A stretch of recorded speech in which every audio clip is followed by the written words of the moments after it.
आपण आज बनवणार आहोत फुटाण्यांपासून बर्फी गॅस न वापरता। त्यासाठी 1 वाटी फुटाणे मिक्सरमध्ये बारीक करून घ्यायचे।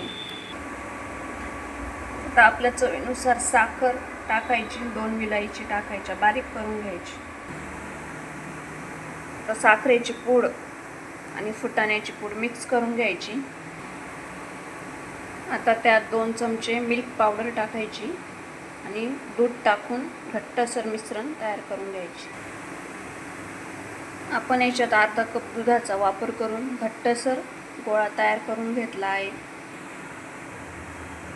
आता याचा असा लांबसर गोळा बनवून घ्यायचा।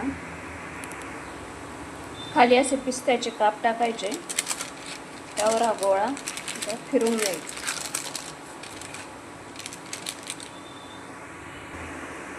अशा प्रकारे फिरून घ्यायचा। आता हे सेट होण्यासाठी 1 तास फ्रीजमध्ये ठेवून द्यायचे। तयार आहे आपली फुटाणा बर्फी। आता आपण याला कट करून घेऊ।